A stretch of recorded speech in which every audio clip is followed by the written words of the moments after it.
Sejarah Masjid Darussalam. Assalamualaikum warahmatullahi wabarakatuh. Sahabat beriman, sekilas paparan sejarah. Masjid Darussalam dibangun tahun 1952.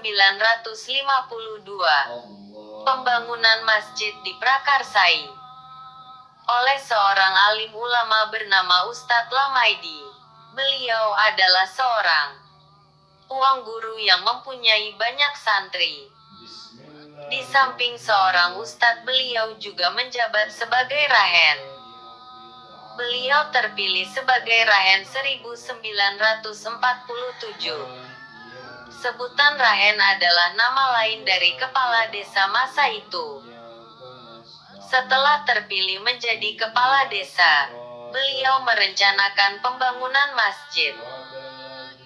Tahun 1953 lewat musyawarah besar yang melibatkan semua unsur masyarakat.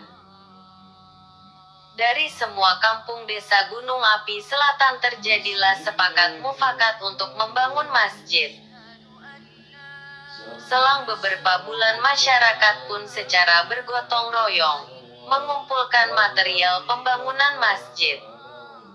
Setelah material terkumpul, tahun 1953 Masjid Darussalam resmi dibangun. Dibentuklah kerja kelompok, dibagi menjadi 4 kelompok kerja. Masing-masing kelompok terbagi dari beberapa kampung. Bagian selatan masjid dikerjakan oleh kelompok Kalombo Kota. Di sisi barat tugas kerja buat Negeri Selatan 2. Di bagian utara dikerjakan oleh kelompok Pasir Panjang Laga. Sementara di bagian timur masjid dikerjakan oleh orang Pasir Ki.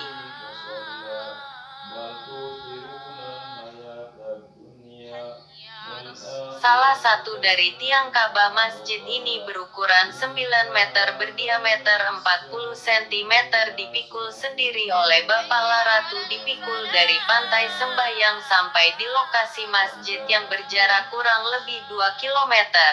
Tidak ada saksi mata kapan Bapak Laratu memikul atau memindahkan tiang Ka'bah itu.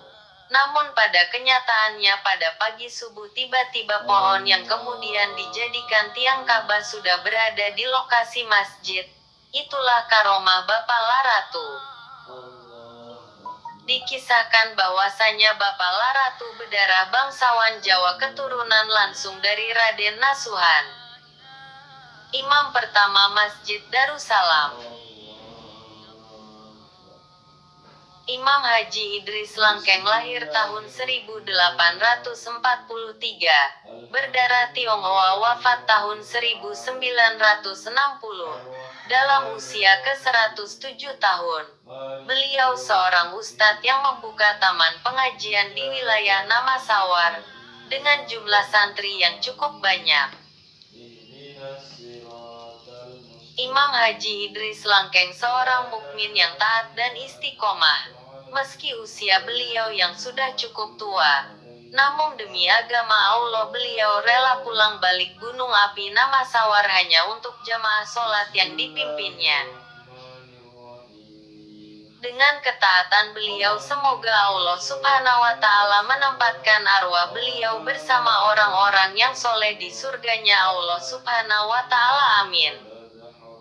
Imam Masjid Darussalam kedua, Al-Mukarromah Andi Umar Al-Ajmainuddin Pasolong Bone, adalah Imam Masjid Darussalam kedua. Imam Umar Ajmain atau biasa dipanggil dengan nama Imam Tua Tanjung ini berdomisili di wilayah Pasir Panjang Tanjung. Beliau adalah seorang alim ulama yang menganut faham tasawuf bertarekat Nasabandiyah, bermazhab Safiyah. Imam Andi Umar Ajmain berdarah bangsawan Bone, berketurunan Datu Tanah Tengah, Pangeran Muda Balawa berkuasa abad 18. Imam Andi Umar Ajmain mempunyai banyak murid, konon kekaromahan beliau banyak tersirat dalam cerita rakyat. Imam ketiga Masjid Darussalam, Imam Ode Arsani, berdomisili di RT 1 Desa Nusantara. Ode Arsani adalah seorang tokoh agama yang cukup keras dalam menjalankan syariat Islam. Tak segan-segan beliau menindas perjudian dan memberantas minuman keras, apapun resikonya. Beliau tetap pada prinsip bahwa mencegah nahi mungkar adalah suatu kewajiban yang patut ditegakkan. Oleh karena itu masyarakat tak berani meminum minuman keras di tempat umum, begitu pula dengan perjudian.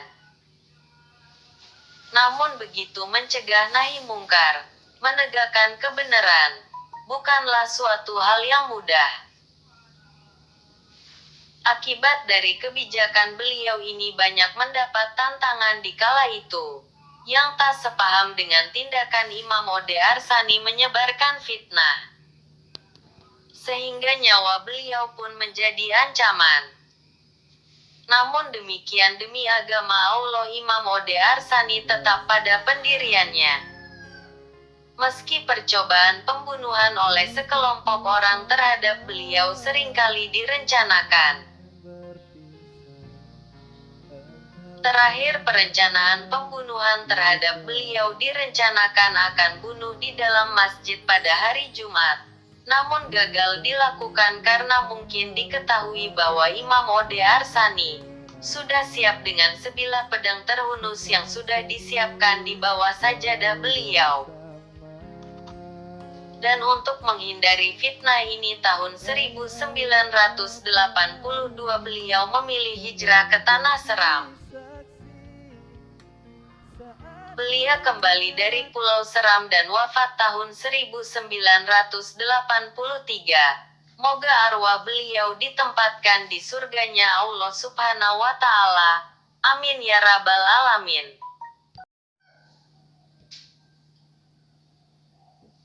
Nama Masjid Darussalam.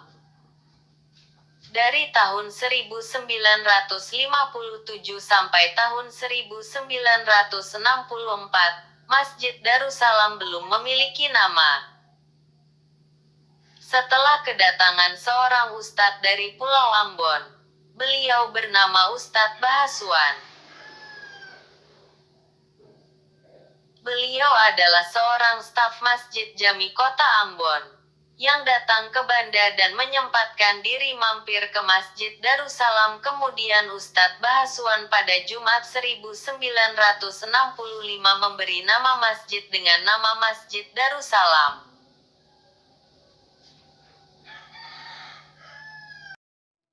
Imam Laode Mani meninggal tahun 1989. Beliau seorang imam yang taat dan bersahaja, menganut faham tarekat Naksabandiyah, bertutur kata lemah lembut. Setelah beliau wafat, imam dijabat sementara oleh Bapak Lajaili sebagai imam kelima berdomisili di RT 1 Desa Nusantara. Imam keenam Masjid Darussalam, Imam Laode Yai. Imam Laode Yai adalah saudara sepupu dari Imam Laode Mani, saudara ipar dari Imam Laode Arsani.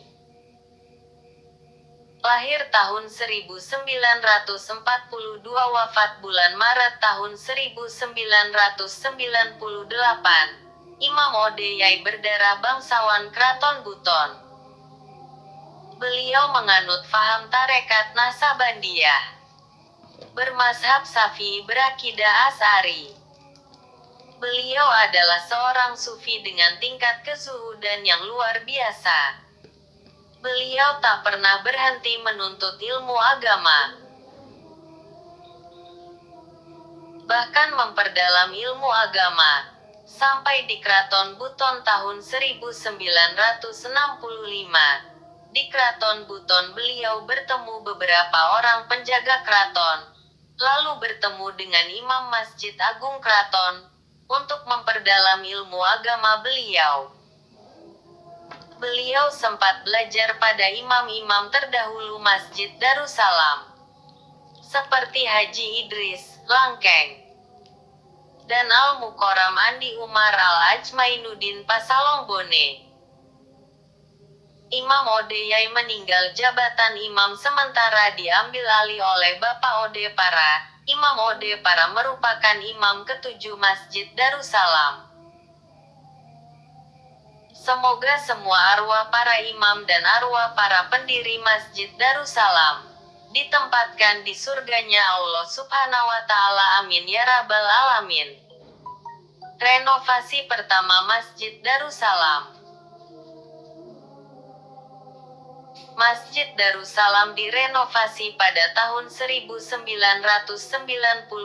di masa Imam Ode Yai. Pekerjaan renovasi Masjid Darussalam pertama ini dikerjakan secara bergotong royong oleh masyarakat Gunung Api keseluruhan. Sebagian badan masjid dipugar. Kerangka bagian atas masjid diganti. Kecuali kubah masjid tidak ada perubahan. Sebagian tembok masjid dilapis dengan plesteran baru, termasuk alif masjid diganti pada masa itu, dan tiang alif kembali dipancang setelah selesai renovasi tahun 1994. Renovasi kedua Masjid Darussalam pada masa Imam ke-9 Imam Ode Rijali anak dari Imam Ode Mani. Renovasi kedua tahun 2018 dan kembali dipugar tahun 2019. Ini adalah rehab secara keseluruhan, tersisa kecuali tembok masjid yang merupakan bangunan asli masjid. Demikian sejarah singkat Masjid Darussalam RT 5 Desa Nusantara, Kecamatan Banda Kabupaten Maluku Tengah. Semoga menambah wawasan para pendengar. Wallahu alam. Wassalamualaikum warahmatullahi wabarakatuh.